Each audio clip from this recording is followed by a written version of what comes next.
Welcome to Nachtwaffen Pilot with Penny Bradley, and today we are having a special. We're calling it the Stargate Roundtable, and y'all will find out as we go why. Both of my guests are returning, and most of y'all know who they are, Matt Tracy and Joseph Powell. And we all serve on a ship together in Nachtwaffen. So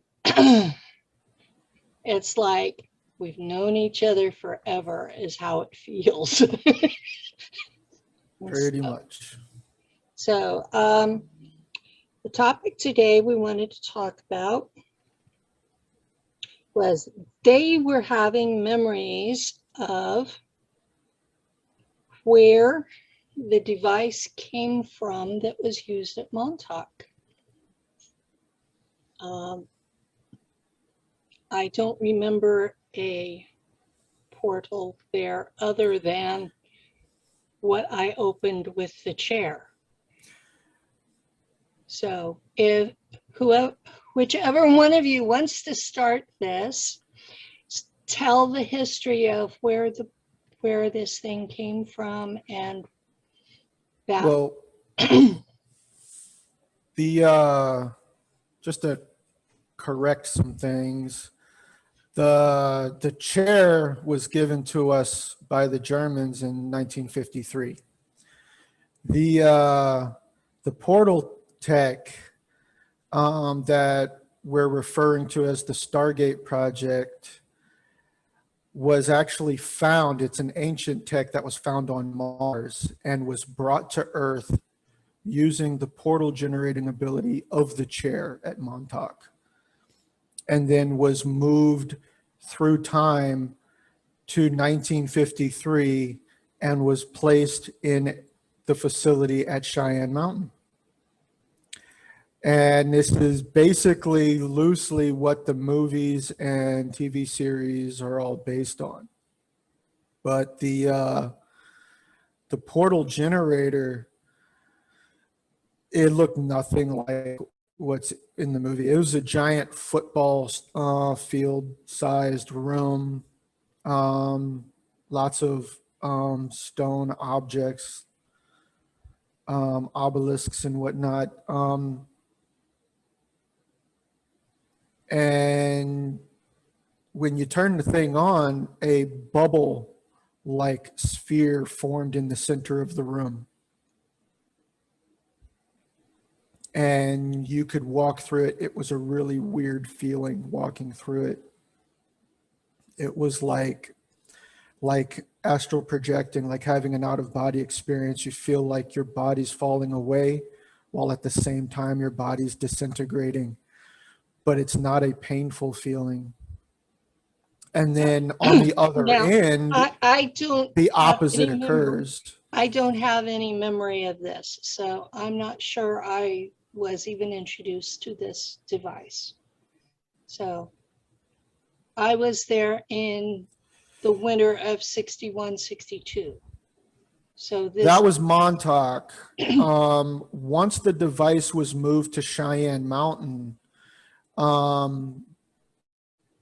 it was no longer, we didn't even know it when our alters at Montauk didn't even know the Stargate program existed, the Stargate project. They called it the Stargate project. To separate it from the remote viewing program? I guess. We didn't know it existed, and yet we have alters that also worked there. Okay.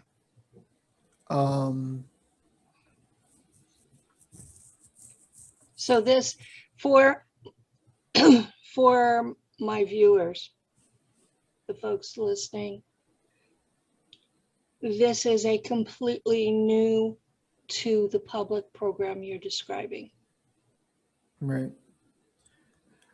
It actually started, we were doing some memory recall and focusing on something that popped up in my memory. I remember wearing old school army fatigues, like the solid green that they wore in the late 40s and early 50s. Some of the projects still wore those into the 60s. Well, I remember this big tunnel on the side of this mountain. And I remember going into the tunnel, and then off to the right side, there was a smaller tunnel that went offshoot and actually did like a corkscrew down to this railway tunnel, and it had railway tracks, and it was wide enough to where you could also walk on the side by the walls and also run like golf carts. And I remember somebody waiting for me there, and we continued down like this corkscrew type of motion down. It was a very what's the word I'm looking for? The corkscrew travel was something that a train could do. It wasn't like a thing of stairs. It wasn't tight. Exactly. It was very, yeah. Okay, so it was a more open path. You're right, but you could tell that you're going at a down slant and slightly to the left, and this kind of motion. So it felt like overall a corkscrew. And we stopped. The railway tracks could continued on, but we stopped at what was almost like a subway station type of platform. And I got off the golf cart, and I go into this opening, which is this giant safe door, which is just like the door up top in the publicized facility. Okay. So And it's a blast door. yeah, big giant blast door, but it leads into this small room. You walk through the blast door opening, and you're in this room. There's another blast door right in front of you, and the blast door behind you closes. And off to your right, there's this glassed-in security guard room, and there's these guys with white helmets and solid army green fatigues. They have a leather belt on them, and there's a weapon pouch on them, but you can't see the weapon. It's like a flap fully covered. There was like two guys in the handpiece. room. It looked that way. And then they decide if you get to go in through the other door. If they don't like you, knockout gas gets pumped into the room. Oh, fun. Yeah. But they opened the second blast door, and right in front of me is a desk with another security guy dressed out just like the others. And he's sitting at this desk and hands me a clipboard, and I'm signing in. And right there next to the desk is Joseph. He's standing there waiting for me. Yeah, I was wondering when he would come in. And then we go off to the left side of the desk from where I entered in. There's a tunnel pathway. You could go to the right or to the left, and we went to the left. And there were piping and conduit on the ceilings. It was wide enough that 3 or 4 people could walk side by side. Okay. I remember a ways turning to the right. It was like a T-junction where that pathway, you could go left or right. We went to the right. And I know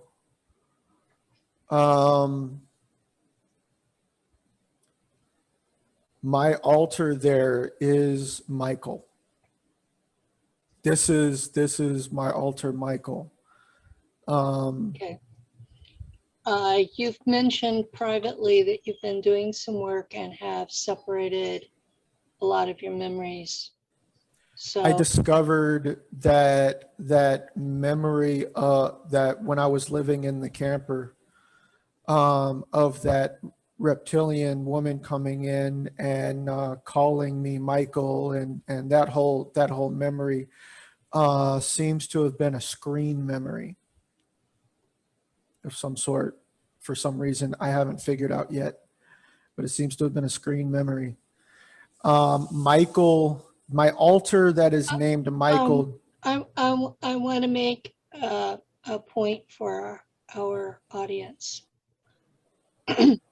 Most people in these programs have screen memories on at least part of their memories, so that they think one thing happened, but when you get beyond that screen memory, it's usually something completely different. Yeah. So that's one of the things that you really have to watch for. And when I get a new memory pop up, I do self-hypnosis and I ask my subconscious to pull away the curtains and show me what really happened. I don't erase the cover memory. I just pull it aside to see what really happened. And then I work with that memory instead of the cover. But it's really, really, really common. So a lot of people, if you're going with your memories from dreams, or if you're going from your surface memory of what pops up, you may be going down the wrong path. So this is Right. something, this is one of the things you really have to watch for. If you're not testing each and every memory, I have memories that later on became, I noticed, were screen memories that I believed at first were real. I ran tests to see if they were screen memories, and What kind of tests are you running? just meditation. I really anchor myself into the moment, and I focus on every sensory perception until it kind of floats away, and then what was behind it pops up, because screen memories are not as vivid and detailed as the real memory. That's true. So you were talking about that this was your alter, Michael. Right. I do have, it turns out I have multiple altars that serve in the Draco Empire, but the one that is named Michael was actually part of this program, the Stargate project, and may be an offshoot altar of George, who worked at Montauk. That's something the public doesn't understand, is when they create one altar, they train it, and then they can create other altars off it, and they will have that same training. Correct. So just because you've already got one altar made doesn't mean that's the end of the story. My altar, Michael, seems to have the same abilities and training as my altar that was trained at Montauk. And my Montauk altar is George. We could go into him a little later. I have no recall of being at Montauk, but Joseph remembers some things that, some more details that I don't. So I'll let him get into it. Yeah, Sure. you don't Okay. get to sit there and be quiet. I was doing so well. Just a Oh, fly on the wall.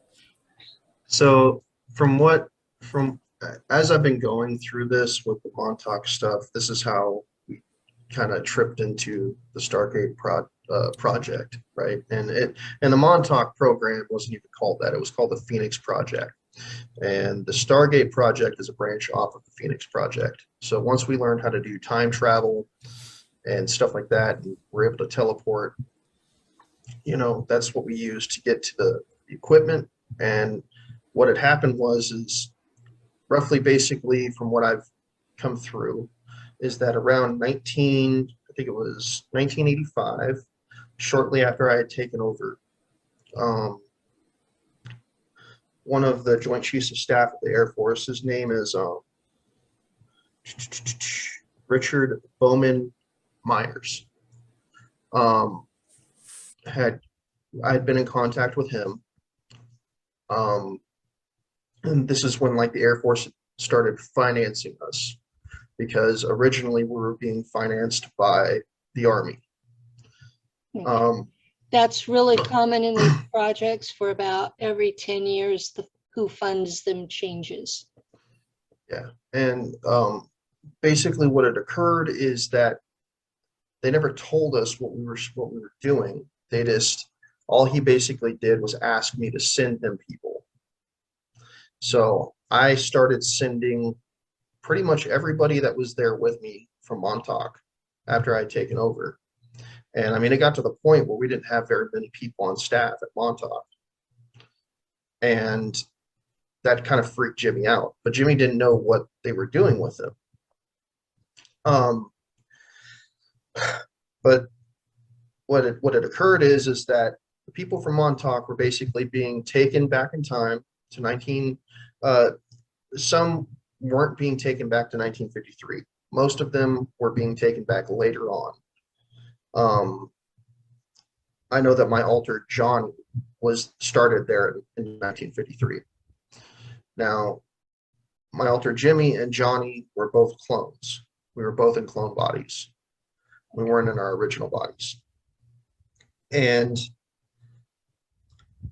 if you go and you watch the Stargate program, on TV and stuff, there's one of the Joint Chiefs of Staff.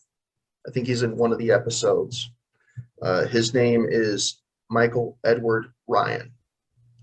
Yeah, I Okay. remember him. He was actually there. I have been rewatching Stargate 1 because I now have context for it. First time I watched it, it was just entertainment. Now it's like, okay, there's an awful lot of drip, drip, drip disclosure there. And so I've been identifying the disclosure parts. Yeah. Well, there's a lot more disclosure in there than people realize. Oh yeah. Yeah. So he was actually there at the Cheyenne facility, but the other individual I mentioned was actually the head of it at the time. And he's not even from that time. He traveled back, he went back in time and served. He does have alters, but that individual that was running that project never had his memories erased of that project. Okay. So he remembers that project. What had happened was after a certain point in time, when Jimmy was sending these people back, he also was ordered to send the AI that was at Montauk back there too. So how did that go? Basically, the AI was the one that ordered it. Yeah. Okay. Jimmy basically followed the orders of the AI, and that happened in 1996. So in 1996. Okay, I'm going to insert something here. There were a lot of things that happened in 94, 95, 96 in a lot of different projects. So I'm going to relate that AI going back in time to being part of this. Eric Hecker has identified that 95 was the point at which these agencies stopped using remote viewing and started using the more computer-oriented looking glass technologies. that that was the time point at which that changed, because he was tracking the other Stargate, the one that was remote viewing. And so that point in time is somewhere that if you notice things happening then, you kind of need to take note of that and maybe track them, because at some point we're going to find out why they changed from people doing things to computers doing things. So, like I had originally said in past interviews, this AI was the one running the Phoenix project, and this same AI is the one that was running the Stargate project. Okay. Okay, and what's quite interesting is that two movies and a TV series came off of the Cheyenne Mountain. The first one was a war game Mm-hmm. where you had a kid stumble into And AI. NORAD and went up against an AI. So from what I remember when I was there as Johnny, is that I had interactions with this individual that was the chief of staff of the Air Force that was running the project. And we would have back and forth. And I remember him wanting to put a leash on the AI, but he had no choice. He had to work for it, basically. As I've been sifting through these memories and going through, because I've been stumbling into a lot of false memories, Mm-hmm. especially when it comes to Montauk. I've even had false memories that Jimmy had implanted while he was at Montauk on purpose. So this is basically what I've come to remember. I remember the room that he was talking about, where the Stargate was, and the ball that basically expands. It expands out, and then you basically walk through it. I don't remember very many missions. I don't remember actually any missions off planet yet, because it's still new memory to me. I do remember, as he was remembering it, I was remembering seeing him and waiting for him at that entrance area. I do remember talking with him, talking with his alter, Michael. I remember arguing with the head of the project a lot, because what we've come to find out, both of us, is that we were less orderly, Discipline. and we didn't have very much discipline, and he hated that. He was used to people going, yes sir, no sir. He was used to people spit shining their boots and that kind of thing. And Montauk kids don't do that. we weren't like that. Yeah. And Montauk it's like, kids are not like that. so like Johnny and Michael, they didn't even know about Montauk. So it's kind of awkward where, like, I had one altar sending people from Montauk, and they were activating their altars when they got to Cheyenne Mountain. And then I had an altar in Cheyenne Mountain that had no idea about Montauk. That altar that was at the altar Johnny that was at Cheyenne Mountain. He started in 1953, and his service there ended between 1978 and 1983. That's a long time. Yeah, I haven't quite narrowed that down yet. I know I was there for 17 years. We haven't narrowed down exactly which years those were. Yeah. Okay. So from what we've found is that I was a part, the unit was called SG. They were SG units. From what we found out is that I was a part of the first one, and Matt's alter, Michael, was a part of the fifth unit. There was a whole bunch of different units too. So I don't really remember yet who was a part of my unit at this point, but I do know that I did have interactions with him. I remember playing chess with you in the cafeteria. Yeah. Mess hall.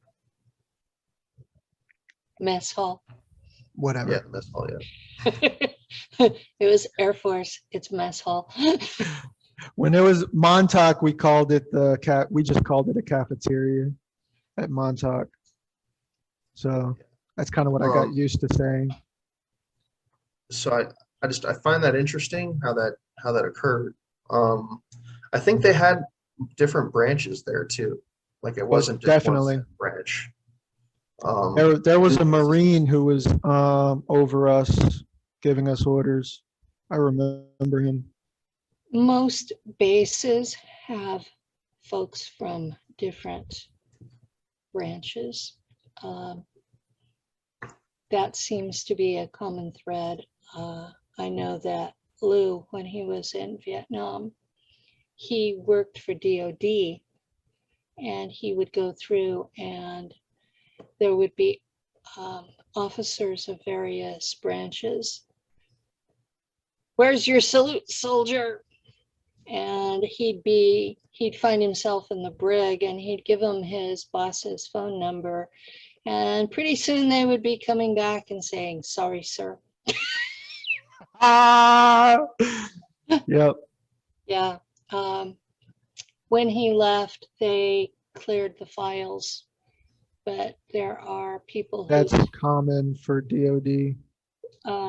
yeah, it was really common then. I had the NSA team that activated me looked through the files to see if they could find him even under his code name, and they couldn't. So we were like, "Phew, he's clean." But he was involved with some really nasty stuff that is still top secret to this day. So if he ever writes a book, we're going to be in trouble. So Wait till the day. Wait to publish it till the day just before he's ready to leave this earth. Yeah, make it one of those posthumous things. Right. You can't publish it till I'm dead. There you go. Put it in the will.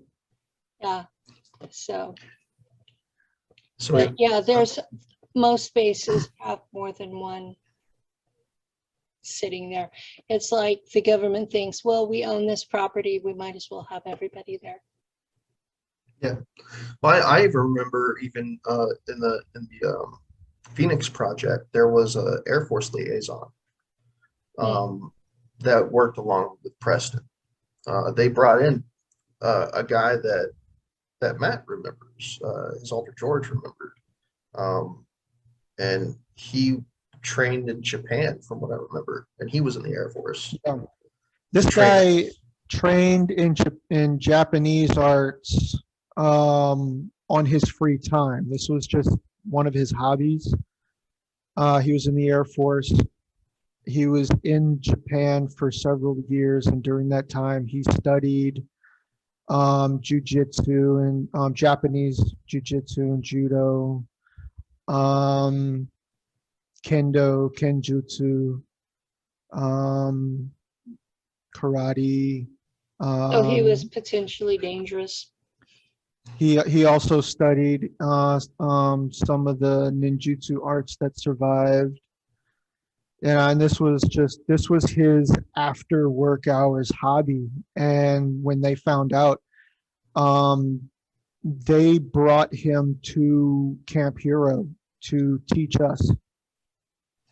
Yeah, well, it was quite interesting because the way that whole thing unfolded was I remember having an argument with Preston when I was Jimmy, and it's like all we ever trained in was Excrema, so we would be sitting there training nonstop, and we were all really good at it. But it was like I got in an argument with him, and I was like, "Can't we learn something else?" And I remember like my alter knew different stuff from outside, he knew about Muay Thai. And I remember wanting to have somebody train us in Muay Thai. And they were like, oh no, and what they did is instead of that, they brought in this guy from the Air Force and brought him to teach us his stuff, right? And when they did that, the day he was supposed to show up, I gathered everybody together in the training room, and we basically started training in Excrema just to show what our capabilities were. And when this guy came in and watched what we were doing, his jaw like dropped. He didn't even understand why He was like a deer in the headlights. Because you just saw like all of us and like we were just going at it. And I mean, like not holding back, because we were used to beating each other to a bloody pulp. And I remember facing off with him after the fact later on, just one-on-one, to try to understand what his fighting style was. And he had one attack basically, and he made sure to let me know that he wanted to use his actual sword. And all I had was my sticks. He was that scared of Joe. Like the teacher was scared of us. And well, you guys went up against Junior, so I can see him being a little intimidated. Our training consisted of no holds barred, full contact, full force pressure testing. They didn't care if we got injured or even killed. They would just throw us in regen. Oh, you had regen then, because when I was at Montauk, they didn't. We had some sort of regeneration. All I know is death was not an option. Yeah, that's. It was either that or they would just throw us back into in another clone body, because I know we were in clone bodies. Yeah. Okay. And it was Matt Salter got really good at his fighting style. He studied it like really hardcore, as a matter of fact. Like he was one of the best ones that we had there that studied his art. But it's just interesting because, like I even remember just mundane arguments, even without Bielik. I remember arguing with him because the sticks that we would get were just regular wooden sticks. They weren't even the proper equipment, and they would break a lot, and they would get pissed because we would break the sticks, and it's like, you're giving us the wrong equipment. And and they would get it from a wood yard, and I think it's somewhere in Montauk. They were trying to save money. Yeah, and I even, like, I argued with them. I was like, you really have to change this up, because if you don't want your equipment breaking, we need to get better stuff so there's less problems. Our equipment will last longer. Better quality lasts longer and saves money down the road. Yeah, it does. And I remember going to that yard with Al Bielik and like getting in an argument with the guy that ran that yard, because I was like, your sticks are crap. Like, I can see you doing that. Yes. So it's just that was more of the mundane stuff. There's been a lot more different memories that have come back, dealing with that project that are not fun at all. Like some intense shit. Yeah. I don't know. Matt can probably tell you some more stuff. So how many trips did you take through the Stargate at Cheyenne Mountain? That I don't know. I don't know how often we went through. I know I was there for 17 years.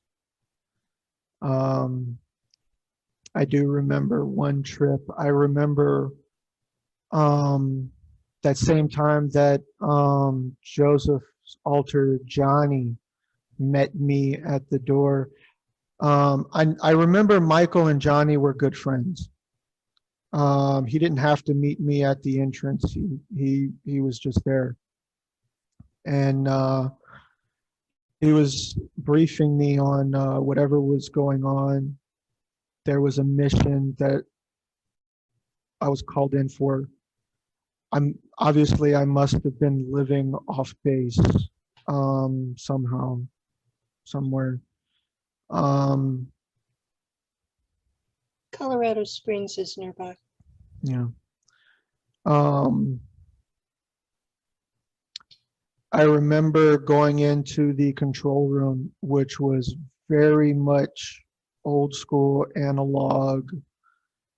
Well, yeah, in 53, everything was analog. It was a giant, huge window looking out into the giant room that housed the device. And I mean, it was almost like reminiscent of the Houston facility that worked with NASA that Well, that was only a decade later. the room's layout was kind of like that, is what I'm referring to. Okay, were there tubes that you could see? No, They it had was steady state?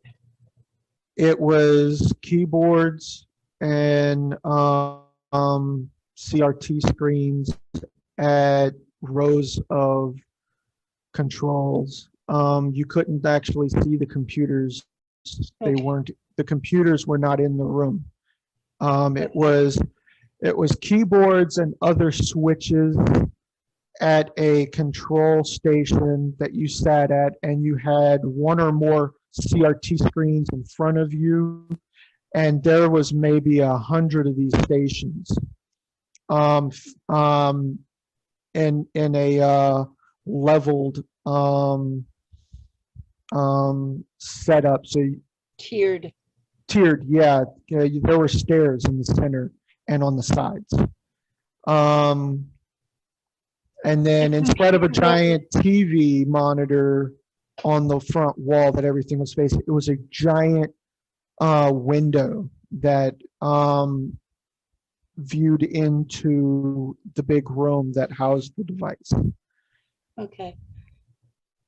So Going the up computer the, itself would have had to have been in a refrigerated room because it was in a because room all its own that I never saw, or at least I don't it remember would have yet. had to have been refrigerated to Yeah, keep the tubes from overheating. right. But those tubes, the actual processing equipment was not in that room. Yeah, okay.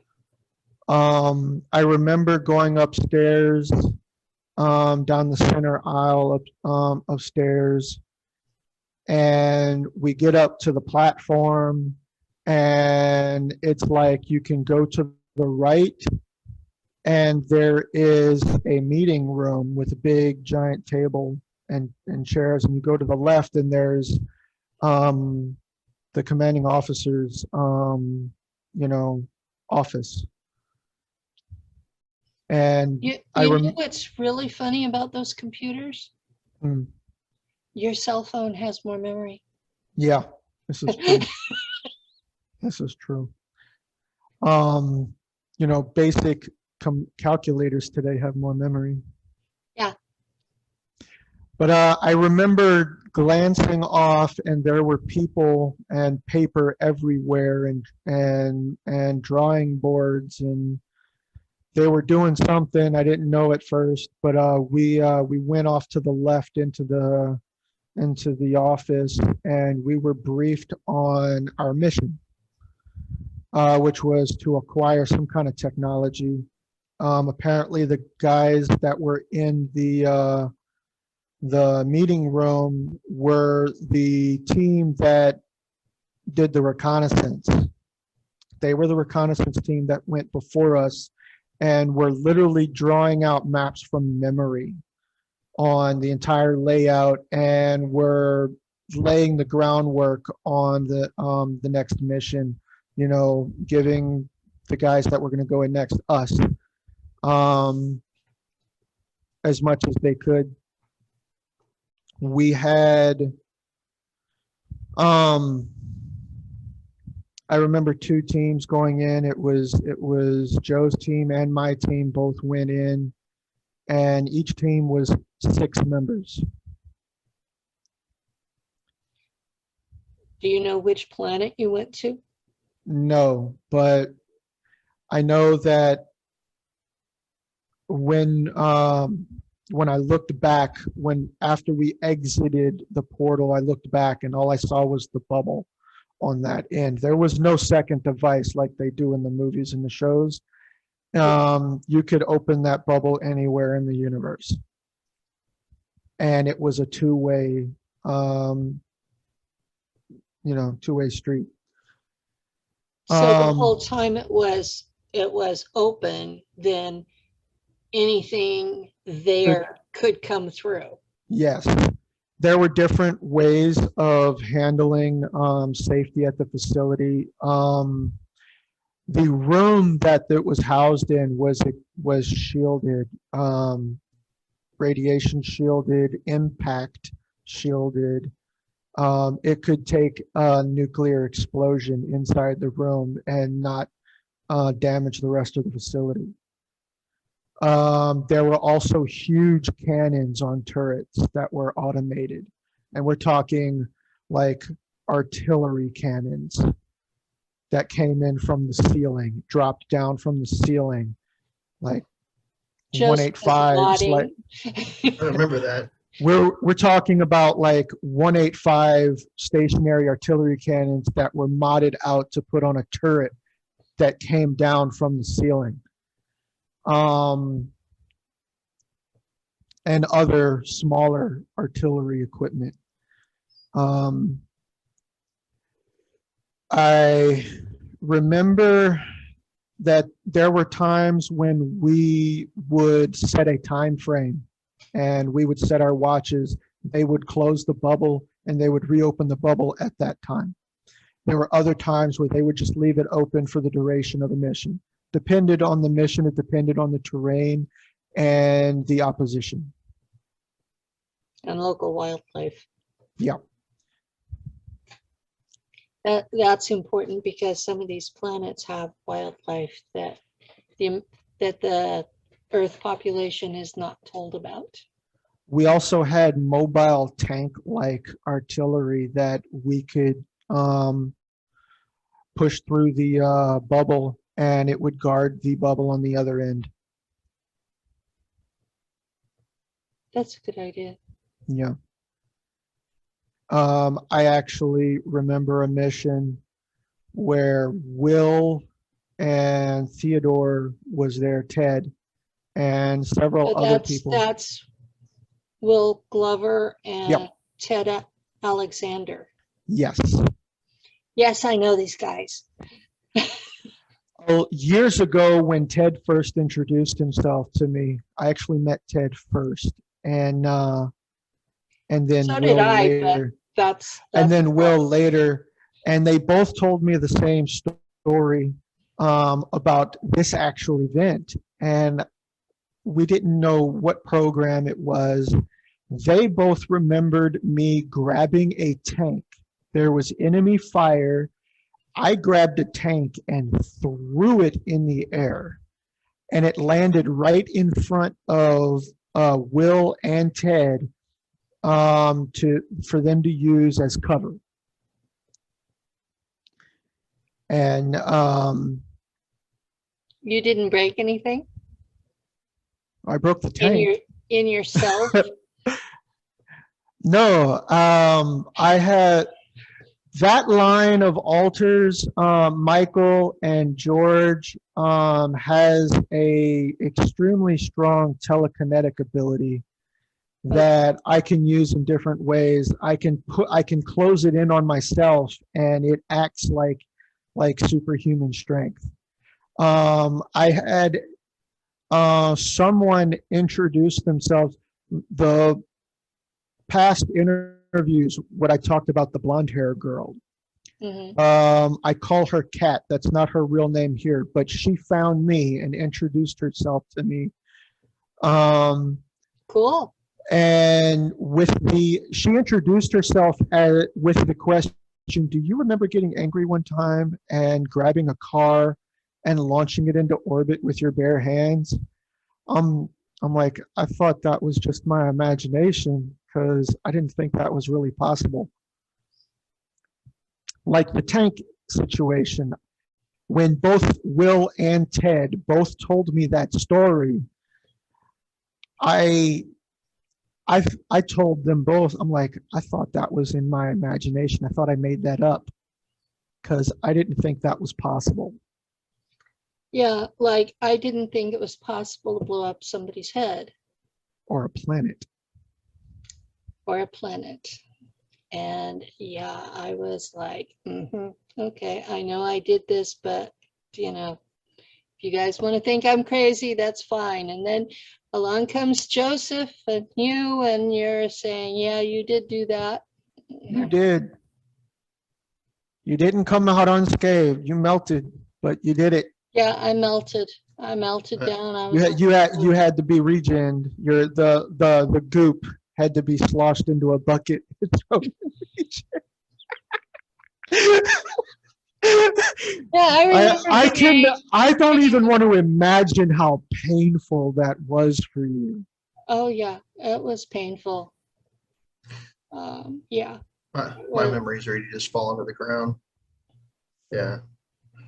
I have a way of pushing people to do things that they normally don't think they can. Yeah, except George. We'll get into that. Hey. Yeah, I'm not a part of you guys' special little sessions where that you compare memories, and part of me is like, damn, I wish I was there, and another part of me is, I remember too much as it is. Yeah, but I don't remember being a part of that particular program. So if I was, you guys will have to talk to me about it later. Joseph and I usually work off to the side by together outside of the group when we're doing memory recall. The group has kind of gone away from mission. Oh, that mission drift happens a lot. Every single time you create a group for a specific purpose, it moves away from that purpose. Yeah, that happens every time. Yeah. The one group that I still call mine on Facebook, I was founder in my prior profile. I've cherry picked people that I know are real or are providing services for us. It's, you know, I had to do that because the rest of the groups were so full of call it what it is, penny bullshitters. You know, people that were there. Harpers. People that were there to absorb our energies, and for some unknown reason, they're masochistic enough that they want to be one of us. I don't want to be one of us. I don't either. I'm public because I was being shot at. So I don't even want to have the memories I have. Yeah. I wish this never had happened to me. That's the consensus from those of us who were really there. If you think it's glamorous or something that you want to be a part of, I'm sorry, that's a death wish. It's like wanting to go play in traffic. You know, it's not the smartest thing in the world. And I have watched these people that tell me all this stuff. Well, so-and-so said this and so-and-so said that. And I ask them, what do you remember? Well, nothing. Then why are you trying to be public? Right. I have this whole list of questions that I give people before I bring them forward. Unless, like Joseph, I saw him on somebody else's show and went, oh God, I know that man. You. I have caught so much shit for having you on, and it was because, oh my God, I know that man. It was real. you. He's real. I don't care what anybody else says. He's real. I mean, everybody that sees me for the most part keeps getting activated. They definitely don't like it. I remember when Joseph and I first met and talked to each other on the phone. He asked me, "Do you remember me?" I said, "I want to punch you in the face." And he goes, "Yeah, you remember me?" I have had to explain to people that Joseph here is not the same person as Joseph out there, and that the guy here is a nice guy, that the guy out there is a son of a bitch. It's saying it mildly. So yeah, I mean, come on. I mean, it was really, he was part of activating my abilities at Montauk. Mm. Um, I don't remember meeting Joseph or any of his alters before we were put on that ship together. And the first thing he saw of me was a Draco kneeling before me just before leaving the ship. And with his feelings about Draco, he immediately hated me. Come on. I can't help it that the OSS pumped me full of Draco DNA. Wasn't my choice. I mean, I was an embryo. Do embryos have choices? What was amazing to me is having the Draco that served on the ship with us turn around and tell me that I had Draco DNA when I tried to, right before I kicked him off the ship. You probably did. Yeah, I was. he does. That alter was so pissed. Probably. But I have the memory. It flooded through, and he was just like, "What did you just say to me?" truth is truth, but it's not always something we want to hear. I had a really hard time dealing with that. But that was one of the things that when I had my first regression hypnosis, before I was ever public, that was one of the things I asked about, was I kept feeling reptilian. And I have signs and symptoms. And I was like, okay, I need to know what happened. And in my regression hypnosis, it came out that I had been modified by something called military laboratories, which is now part of DARPA. So this which was is done, a common thing nowadays. almost all of us who have been used in the space programs have Draco DNA because we're modified. Because they did. We were supposed to go serve with the Germans. The Germans wanted us to like them enough to stay and become colonists. So the agencies here modified us so the Germans wouldn't want us. I have a feeling that they they took people originally, and then they realized what they were doing, and they're like, well, if you're going to take them, we're going to stop you from taking them. That was it, yes, because the Germans out there want human DNA. They don't want modified. They don't care what kind of human you are. They just want human. They knew that I had a Jewish grandmother. They didn't care about that. They knew that I had Native American blood. They didn't care about that. They did care about the Alpha Drac. Hmm. They were more than happy to have me replace a Draconian on the ship, you know, because I could run the ship just like the Draconian could. But they didn't want me in their gene pool. And that's something I keep coming up against these prejudices from World War II. They won't listen to what the Germans out there are really like because they're so full of propaganda from World War II. And you think about it, that was almost 100 years ago. You know, why are we? I have had to deal with people here in the States. There's a few people that still refer to the Germans in Germany right now who hadn't even been born yet as Nazis. And I'm like, you're a fucking idiot.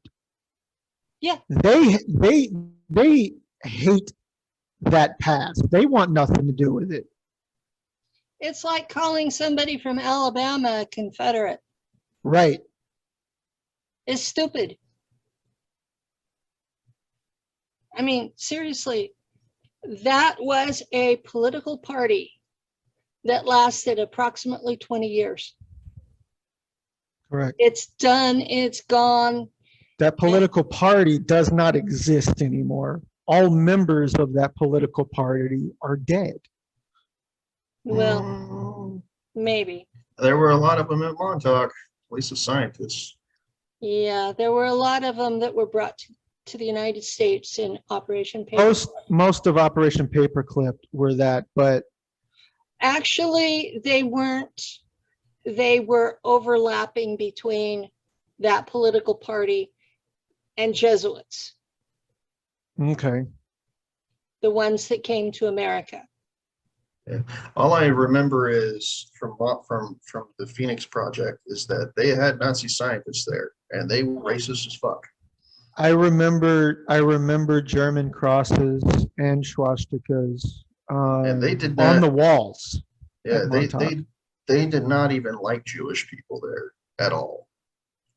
And it's awkward because I have memories of Larry James, the guy that calls himself Larry James. That's not his real name, but the guy that came out publicly and calls himself Larry James, I remember what he was talking about. Like, he did run the trip chair. He was the guy that was in there that put the kids in, that would stand there while the kids were being put in the chair. I don't know him. Is he somebody I should interview?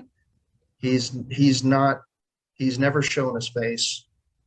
He's only done, I think, 2 interviews. If you listen to his interviews, I've had people on that were fake name and totally blacked out, just their name on the screen. If I know they're legit, yeah. I'll have them on anyway. He lies on camera. Okay. What this guy did is he sat there when the guinea pigs took over. You know, he got really scared. I'll bet. And he decided that because he was the one who I had sending back Albilik and Preston and Cameron, he's the guy who was sending them back. And he's the one who helped put Albilik in a different body and send him back in time to the family that he ended up living with. Okay. And because he knew how to do that, he wanted to get out of there. So got rid of his original body, set whatever the equipment was, he set it up and exchanged his soul from that body into another body that was already dead. And so did he reanimate the body or did he just die? The technology did. The technology did. Whatever tech that we had there, he was able to take over a whole nother person's body that was younger, and then he left. He was able to do a full permanent transfer. Because whatever the situation was, the body that he took over was of a Jewish man, And the Nazi scientists that were there didn't want to work with them after that. That doesn't surprise me. And they were pissed. I even remember, because I remember finding it out and having to go down there and be like, what are we supposed to do? And they were like, you know, they basically were Those like, guys were all like that. It was different for the people who lived in occupied Germany. They learned really quick, being occupied by American soldiers of all races, that they had to submit. So whether they liked it or not, they learned that they had to get along and work with people they wouldn't necessarily have. And there were so few men left in their country after the war that they were literally importing people from Turkey to do the work. And so the nation of Germany is so different now than what it was even at the tail end of World War II. People in America are clueless. From what we've found is that we played a part in things that happened in World War II, but Montauk never changed World War II. We did change the outcome of the Civil War. That changed because of Montauk. And I have memories going back in time to the Roman Empire on both sides, fighting for both sides. We had a chair that was there. Hold on. Because I've gone through and like remembered different things and went through to find out what sub levels they were on and stuff. So we had the trip chair and the feeding room were on sub level 8. We had black Rottweilers on sub level 5. So like if kids escaped, we would track them down. We'd run them down. We had a training chair was on sub level 4. So you could be put into this chair and they would put this visor equipment over your head, and it was a white room. Okay. And you would just sit there in this chair and it would basically feed training, like basically training into your irises. And you would learn these fighting styles. So you got to learn how to fight like a Roman soldier. You got to learn how to fight either a Viking or whatever situation we're being put in, we could actually just automatically train. I don't quite know at what point we got that equipment, but I just remember that Larry James, the guy that calls himself Larry James, he talked about, not that specifically, but he talked about being taken back in time to the Roman Empire. And we did alter that to see what would be the outcomes of things. We were there on the ground, and we would go in there and, like, depending on what side we fought for, and we were always told, do not outdo yourself. And I even remember being there and like killing a bunch of people around me by myself. And a bunch of people, when we went to sit at the campfire, were like, yeah, did you see so-and-so? And like, we were taught not to do that. And I remember like accidentally doing that because I almost died. Had I not just stepped up and started slaughtering these people. And I think it was like 5 guys. There was 5 guys with like pretty massive dudes with swords, and they almost killed me, and I ended up having to take them out. I have a and after that, I couldn't do that. When you're back on one of those missions and are you in you, or are you in somebody else like you were when you were at the Seattle place? To my knowledge, I remember being myself, but we had to, depending on what group we were with, we either had to have a clean shaved face. Like if we were, like I remember when I was a Roman soldier, we would have to shave our faces clean. But when we were with the other side, we had to grow our beards out. I don't remember jumping into people's bodies around that time, but I know that later on, after we had taken over, we delved into the trip chair uh, as deep as we could go with whatever we could get away with that equipment. Okay. Because I was wondering what would happen if you had gotten killed in the battle, which is always a possibility when you're going into combat. Would Mhm. you have been dead, or would, if you had been in someone else's body, obviously they would have been. We were in clone bodies. Yeah. But what Um, about dying in the past? I don't know how that works. I don't remember exactly. That would be interesting. Um, I don't remember dying on most of my missions. Um, right. and I think if you did die, they more than likely we went back. If you were important enough, we would go back and grab the body and bring it back, grab the clone body.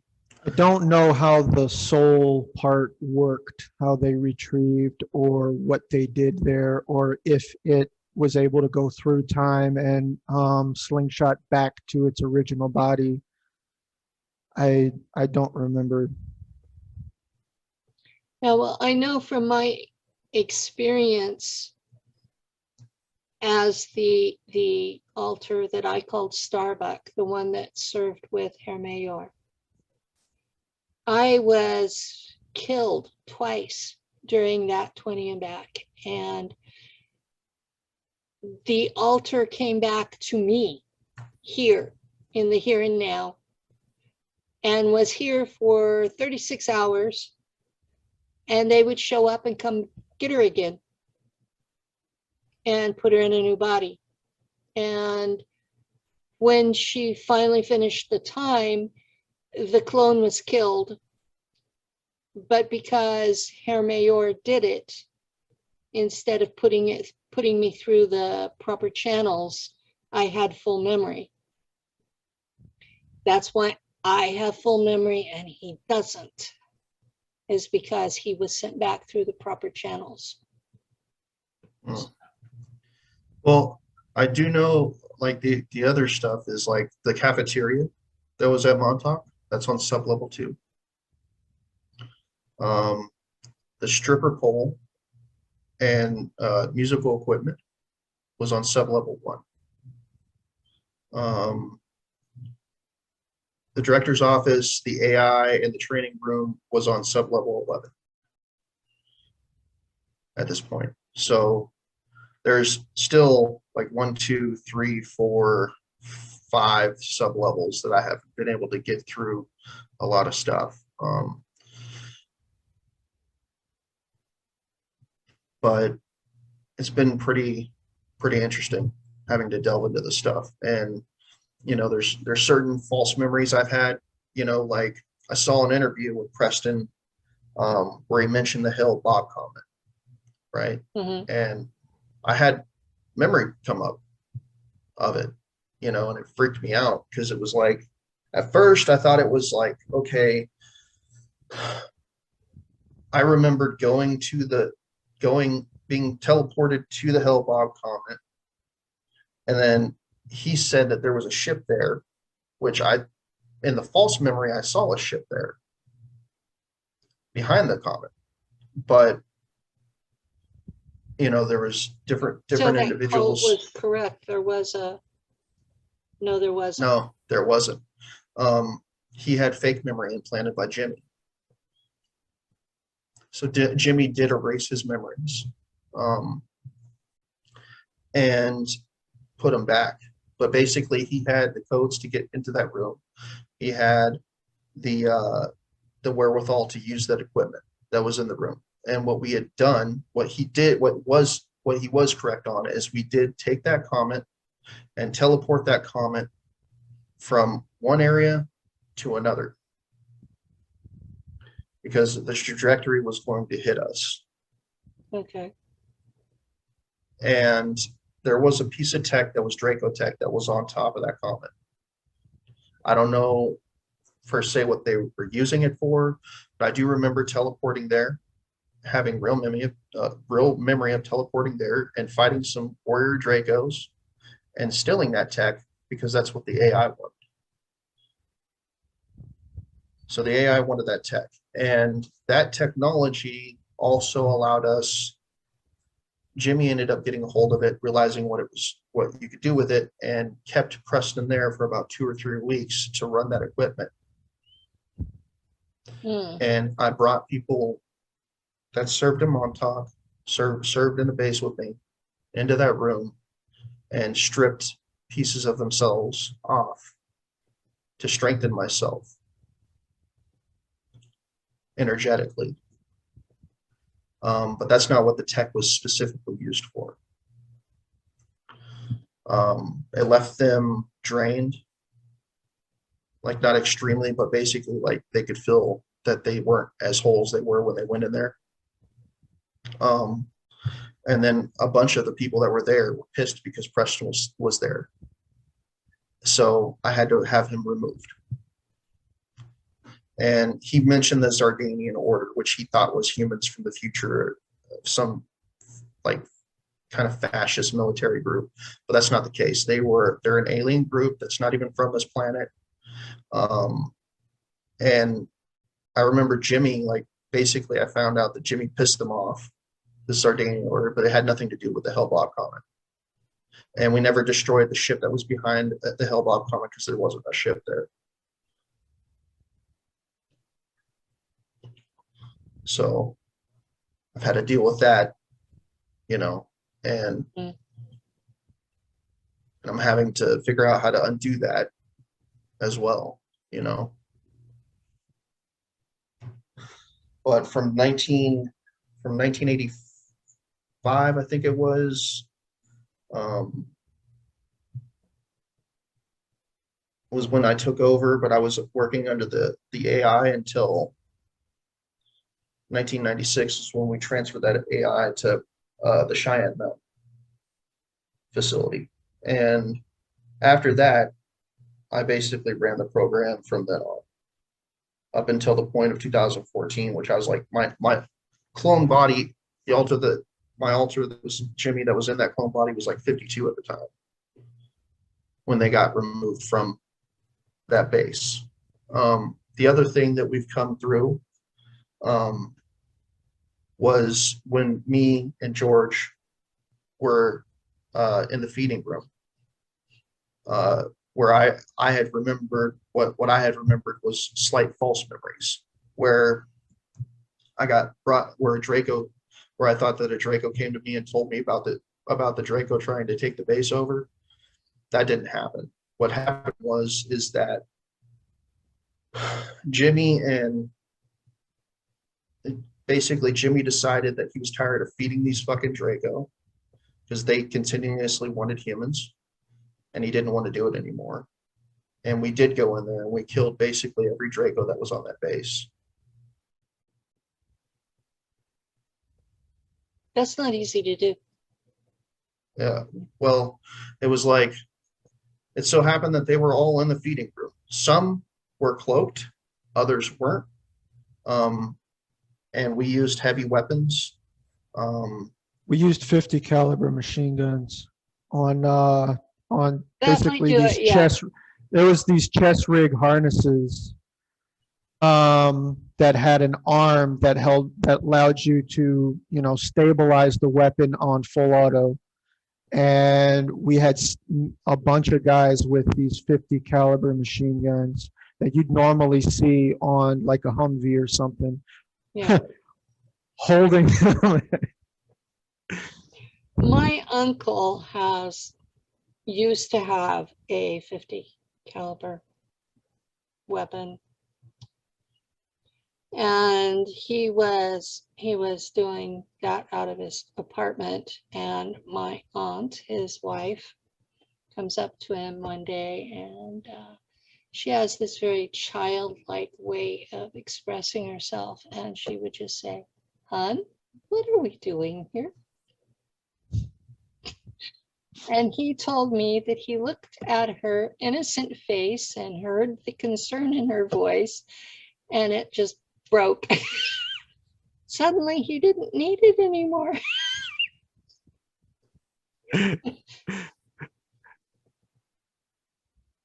but it was, Yes, I come from one of those families. yeah, it was pretty interesting having that memory, because basically what had happened was is George had walked in, and the feeding room had changed since I was there, because I was brought into the Phoenix Project at Montauk in 1970. Okay. So were a lot of people that I remember. Some people weren't, some people were. And And then what year were you born here? I was born in 1988. So public time travel is involved in their being in this program. Yeah, I was taken at the age of 8 from the point I was 8 years old back in time to 1970, and I served from that point up until 2014, which shouldn't have happened had I not taken over the project in 1985. And then, you know, once I fully took over after the AI was gone, normally that wouldn't have even occurred. So did you know Stuart Swerdlow?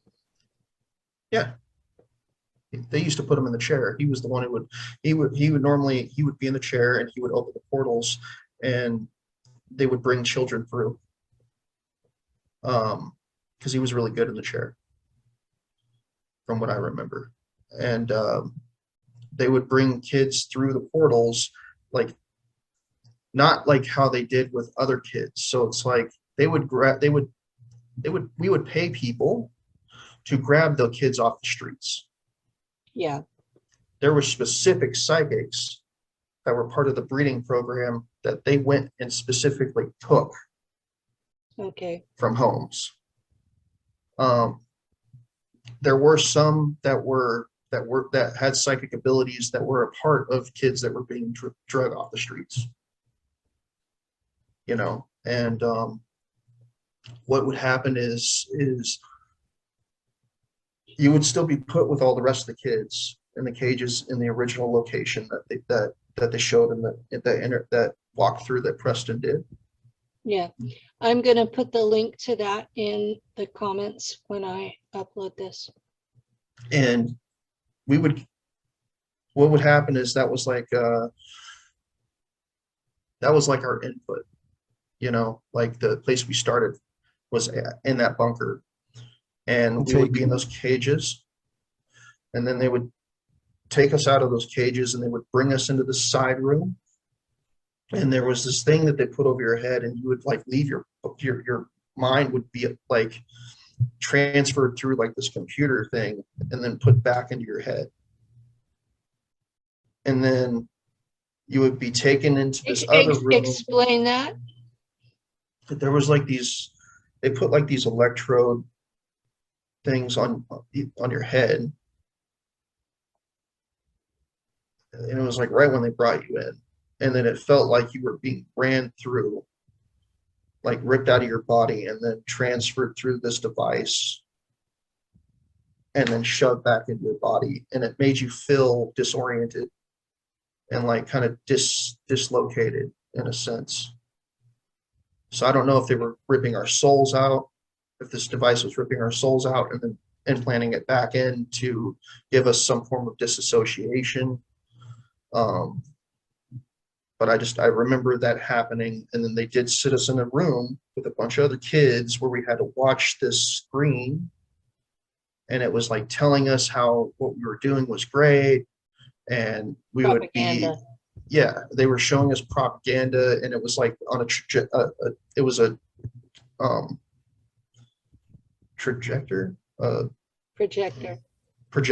yeah, on the wall, and like they had this white thing they pulled down and they started it, and it was like trying to make us think that we were doing something good, and we would be it'd be like a classroom, and we would be told to shut our mouths and watch, and we would just sit there and watch, and it would play this crap.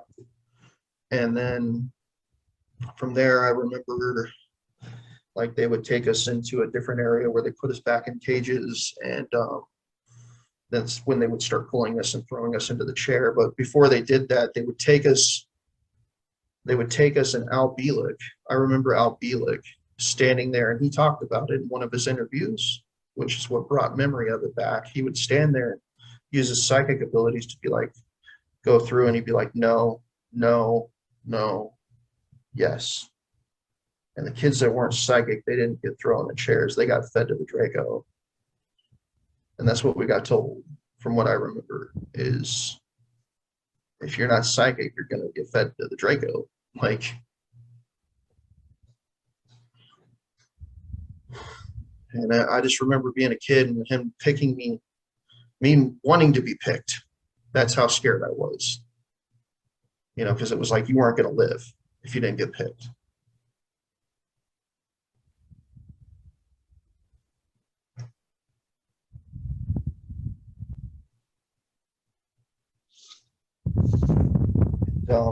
Later on, when I got older, they would have this yellow bus, and we would take this yellow bus, and that's why so many people remember the tower, because we would go from that area and be transported on the yellow bus up to the Montauk facility, the Camp Hero facility, and then there would be a side area that would go into the underground base. And once I reached a certain age, they would send me and they would send me and a few others, and we would drive down to go pick up the kids after they had been processed. And the people that we would get, even before they would be processed, we would go down there. It would be a two-way situation. We would go down there to pay these guys that they were dressed like bikers, but they drove a white van, and they had all these kids that were dirty, and they were in dog cages in the back of the white van. And we would pay them. These people were real people that were kidnapping kids on purpose, and they weren't working for us. They were working for us to get paid, but they were doing it willfully. Yeah. They were traffickers. They were Yes. child traffickers. And there was a time where I got jumped, basically, because they wanted more money. And I remember I was by myself, and I think I was like 17 maybe. And they jumped me. They got me off guard. And they were like, bring us more fucking money now. You know, there were some pretty hardcore guys. And because I was outnumbered the way I was, because there wasn't just one or two, I beelined it back to the base and went to Preston and told him about it. He handed me a bar of Nazi gold. And I went back, and he was like, here. And I went back and I showed it to him. I think I talked about it last time. They basically were like, what the fuck is this? We don't want this shit. I was like, it's gold, it's money, you know? And I'm like, the morals of these people is just outrageous. Like, and I remember the unit that went with me, and one of the people that was in that unit remembered after he watched the interview. He went back with me, and the next time they showed up, and we jumped them. You know, and I had them fucking come out of the wooded area, armed, and we grabbed them up, and we scared the living shit out of them, and told them we were going to feed them to the Draco that were there. We took them to the underground base, and we showed them the Draco, and they fucking pissed themselves, and they never came back again. But yeah, we would drag the kids out of the cages, and we would put them in the other cages that were there. And then while we were there, it was a two-way situation. We would take the kids that were processed and load them up on a yellow bus and drive the yellow bus up. Originally, it was Preston that I remember doing it, and then he had me do it. So that explains why I have heard from viewers that Preston drove the yellow bus. Yeah. Okay. And the photo that I have on the group that I created, the open group, that photo, that was the building that we would walk the kids down the flight of stairs when we brought them in.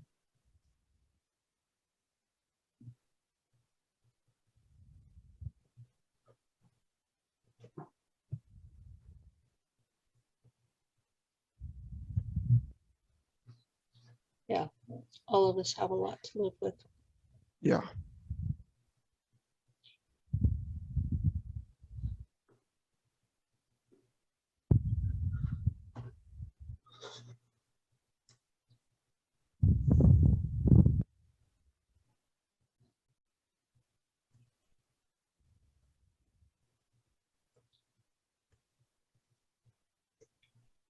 So let's change the subject back to Cheyenne Mountain for a bit, if we could. All right. So you were there for 17 years as Yeah. Michael. As Michael. I don't remember a whole lot yet. This is new recall. The first memory was literally of walking up to the mountain side with the big hole. And as we inquired more, we started getting more, and then suddenly figured out that it was Cheyenne Mountain. And then, you know, at first we were remembering the gate, the going to other planets, the big, you know, bubble that we would walk through.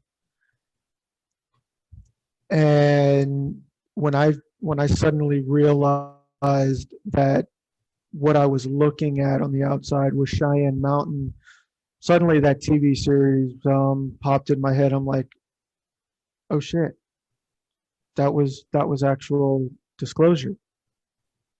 Yeah. If they have a TV show about it and you have memories, then they can always say, well, you just watch TV. Right.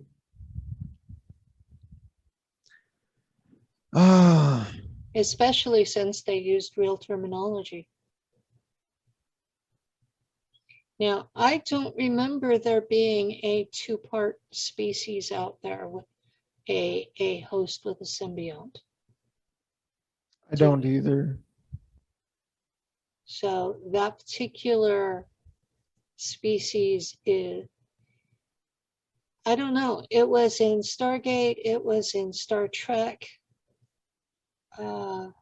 And there are noises about that happening with some of the elites. It's possible, I just don't remember. There's too much soft disclosure regarding that subject for it to possibly not existed. But I don't remember it at this time. I don't remember encountering them. I remember various insects that were intelligent and hive minds. I remember various reptilians that were intelligent and telepathic, but not hive minds. I remember various forms of greys who are usually near humans that have survived nuclear or bioweapons wars. Oh, yeah, that's what happens to humanity when we have a nuclear war, is they turn into greys if they survive at all. There are aquatic beings that only breathe in water, Yeah, that their ships are completely filled with liquid. yeah. We have historical references to them. That's what the Namo of Mali were aquatic and in a ship with water. Yeah, most of these races, you can find something in Earth's history. A lot of people will call them myths, but at the core of them, it's self-disclosure, if not the absolute truth. I've tracked super soldiers through our history that way. Most of the myths refer to them as demigods or heroes, or what's the other term they use? there's another term that they use for them. But if you go through the history, you'll find that there's a tradition of usually men who were the descendants of a god. They didn't look like their biological fathers. They were taller than normal men. They were usually sterile. They would go crazy and kill their families. That sounds exactly like a lot of the super soldiers today. Oh yeah. And when you reach a certain level of memory, the Omega programming takes over, or the guilt from remembering what you did, which is why it's so important that we be in support groups together, because that's the only way we can make it through this, is to rely on each other. Right. We all have done things out there that we're not proud of. We all have done things through altars. Our altars were not taught right from wrong. Our So- altars were taught follow orders no matter what those orders are. And that death was not an option, that you could not get out of There was no it. escape. There was no escape from following those orders. And that's what we have to live with, is the results of that, because our earth cover altar knows right from wrong. So remembering what those other altars did is the problem. And so I don't understand why people out there in the public think it's such a cool thing to be. It's And to the real people, it's extremely traumatizing, to the point of you will disassociate from people. I tend to dissociate to do the show. Right. I'll be honest about it. Otherwise, I couldn't. The topics are too personal, too traumatizing, and that's how I get through it. Otherwise, I'd go the first 10 minutes and I'd be a melted, weepy mess and just cry for the rest of the time. And I mean, I tend to be in disassociation all the time, not just for the show. I was like that before. It's just the way I am. I lived most of my life in dissociation. I really did. And I got to where my memories were restored. And the only way I was going to get through it was to feel my way through it. And with dissociation, you don't feel. And Right. I had been on Prozac and had come off it 6 months before my memories were activated. So I was having to feel all of it and feel my way through this memory dump. And over that, I spent 3 years sorting through the memories before I went public. So you guys have been going through your memory dump in front of a camera. I couldn't have done that. I have the utmost respect for both of you. I could not have done what you're doing. I would cry hysterically every day for that first 3 years. And I finally got to where I could dissociate to talk. I had to because I was being shot at. And that's why I went public. Now, why do I stay public? Because I don't want this to happen to anybody else's kids. There's nothing we do that cannot be done by consenting adults.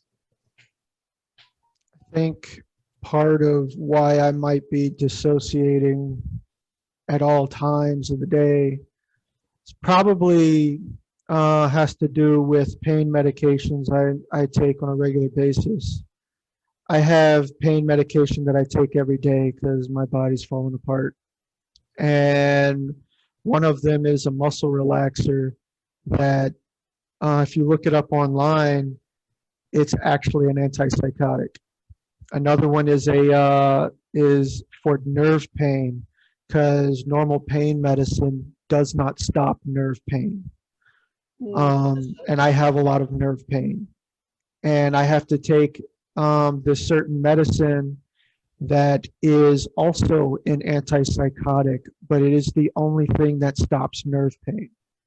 And I think the two antipsychotics I take is part of why I dissociate so easily. I have mentioned before that my second husband fed me arsenic in coffee over a 6-year period. I have reached the point where the effects of that have become so bad that my doctor has taken me off all pain meds. Wow. And so my sleep's really messed up because I hurt too much to sleep. And then I will sneak a single aspirin. And then I'll sleep for the next 12 hours because I haven't slept for days. And it's getting to a point where life's not fun anymore. Definitely. I definitely know that feeling. So I have talked to both of you about it privately. I'm not going to talk about what my diagnosis is at this time because people send you cures. And at this point, I'm just like, Or they'll tell you, you're just not Christianly enough, or you don't pray enough, you don't believe enough. raise your vibe. Raise your, yeah, I get that one a lot. Just raise your vibe, dude. Raise your vibe and you'll rise above it. Those people that say all that shit, all that bullshit, are people that have not experienced the physical pain that people like you or I have go through every single day. Yeah. Guys, public, people listening. My first husband broke my neck. That was why I had to have spinal fusion last December. My second husband poisoned me for life insurance. That's why I'm having problems now. I was raised on a dairy in this part of my life. I was teaching calves to drink from a bucket when I was 5 years old. The surgeon who did my spinal fusion looks at my MRI and he says, well, somebody started you working way too young. The body remembers it all. Plus, whatever happened to me in space that was in this body, because the different factions do different things. If you're going to the Germans, you are in your real body because their regent techniques only work on your natural body. They don't work on clones because they push the consciousness out of the body. Exactly. They consider it a foreign entity. And the Americans only use clones because they don't want to mess with your natural body that's going to come back and live here. So I have done a minimum of 90, 60 and backs with the Germans in this body. And I have 5 alters that work for the CIA that use this body. I remember being on that planet that we keep going back to, and guiding So, people so does through. So does Herr Mayor. I remember being on the planet while I actually remember buildings being destroyed by fire, by weapons fire from orbit, and I remember guiding people through a portal. Yeah. And that portal led to a ship. Yeah, the thing with those trips is I've done the 60 and back loop. It's still in progress out there, but that part of me is back, and I know we only got half the people from that planet. Correct. Because we reached a point where you can no longer redial. It's like it wears out that spot in space or space-time. It wears out the spot, so you can only go back so many times. And by the time we reached that, the scar keeps getting more and more scarred, and then you just can't traverse it. Yeah, when we reached the point that we could no longer go back, we had only rescued half the people. And so that's one of the things that we have to live with too, is we could only rescue half the people. And those people are in the Oort cloud. And our ships are what's coming through the sun that Gina Colvin Hill is seeing. And they're being attacked by Solar Warden, the Space Marines, and ICC, Yeah, who are currently calling themselves the Alliance. exactly.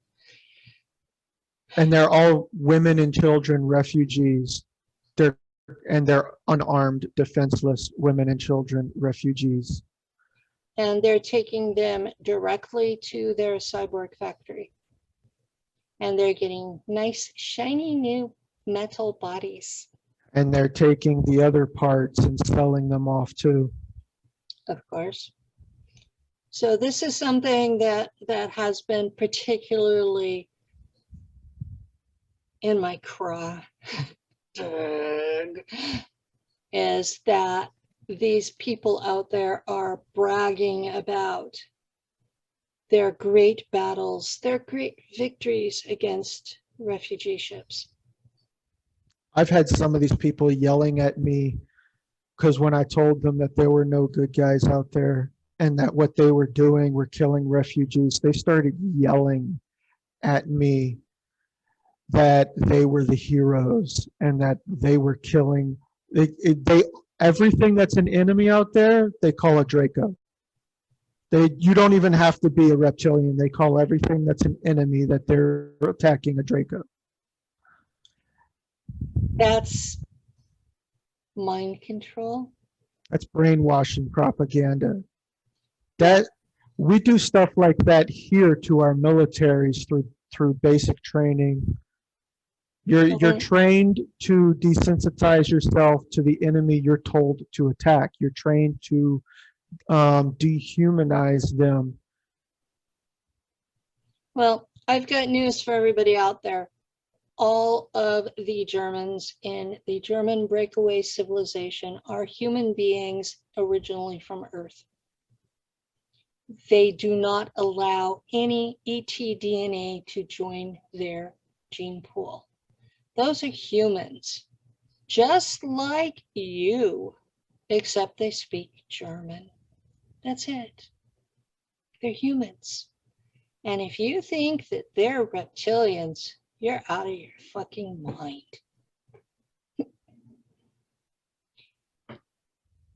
We have about 5 minutes more. Is there anything that you guys want to plug before we're off? Probably nothing that would fit into 5 minutes. Well, we can go a couple of more. I mean, you know, I might we've save the got- rest for another time. We've got Cowboy Bob going behind me, so, you know. I just want people to know that I'm sorry. I know. I know you're dealing with the conscience. And, you know, you can go to the Fractal Weapons page on Facebook if you think that you might have been a part of Mock Talk, or even if you're not. I try to post as much as I can on there. There's other people's stuff that gets posted on there, but you can just look up what I post or some of the other people.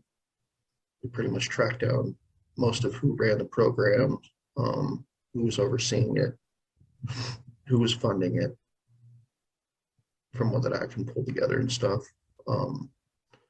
There's different interviews that Preston, Larry, Cameron, and you know, that they did, that I put on there, that are pretty prevalent. So especially the walkthrough of Montauk.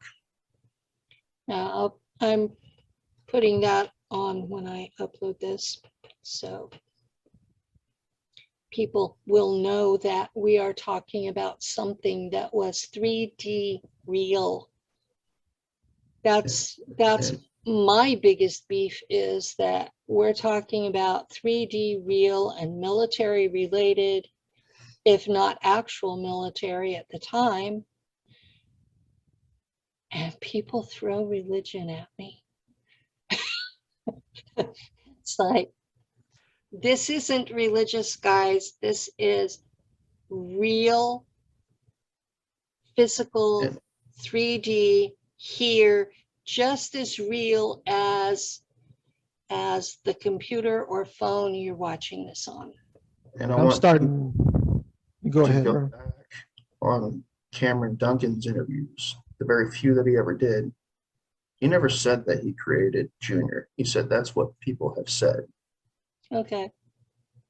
So just remember that, because he didn't. I remember him. I asked him for help to destroy that place, and he cowered out. So, and same thing with Preston. Preston never did any of the crap that he said. He never cut any cords to save anybody. That was all bullshit. Well, it's what he created in his mind so he could live with what he did. And one of the things that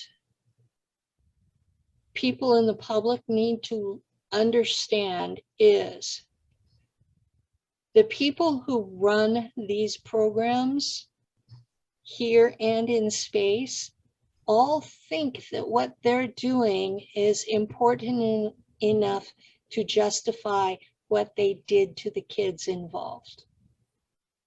All of these programs are manned by kidnapped children. That's the takeaway. Kidnapped children from all over the world. It's not just American kids. I've talked to people from Canada, people from Australia, and at least half the people that will watch this video are in the former Soviet Union. There were people that were from France that were there. Every one of them, it was, even if you don't remember it, every single one of you were raped and tortured and mind fractured. Even if you don't want to remember that happened. It happened to every one of us. Now, I keep being told that when women talk about that part, that it makes men in the audience think that we want more sex. And that's sick. It is. And so I'm letting the audience know that's why I don't talk about it. It's not that it didn't happen. It's that the audience response has been so sickening to me that I just don't want to go there. The point is, this is happening to kidnapped children. And it's all the kids, and the ones that don't meet the criteria are killed. So it could be anyone's kids. And since I know they're looking for a certain bloodline, and we're all so interbred in the United States now, you don't have to be this German looking thing. You don't have to be Scott looking like I am. I remember Black people in the programs that were just as genetically part of that bloodline as I am. The owner of Global Enlightenment Radio Network is a Plantagenet, and he's Black. There you go. And Just like the first one of the Joint Chiefs of Staff that served in 2002. He was the first Asian American Army Chief of Staff. He was a Montauk kid. And he's Japanese, ain't he? I don't know. I just know that he's Asian American, maybe. um, But he was there. This is what people have to understand. This AI has taken over and brainwashed most of our leadership. And it is in one of the most defensible locations in our On country. Earth. yeah, if it's in Cheyenne Mountain, we're never going to get rid of it. And I think they have weapons like rockets or some kind of shit there, don't they? Like I think They have access to nuclear ordnance, yeah, Yeah. yeah. ballistic missiles, So this AI is fully capable of defending itself. defending itself from the entire human race. So And yeah, and it was like even with the Hale Bopp comment, it wasn't doing it to save us. And it doesn't have our best interest at heart, by the way. Like it was This is doing it for self-preservation and self expansion. and not only do these people serve it, but you know, it's just like what's that? The Rothschild family worships this AI. Along with several other family lines of the bloodline families. well, Not all of them, to my knowledge. And even in those families that do, there might be a few that are just going through the motions, just trying to stay alive, but don't agree with it. But well, a lot of them do. We're definitely going to have a part 2 on that point because we're out of time. I want to thank you both for coming. I'm sorry it got so emotional. I think the audience needed to see that. I think they did too. That's why I didn't blink him out. Thank you, audience, for listening. And with that, I'll say good evening.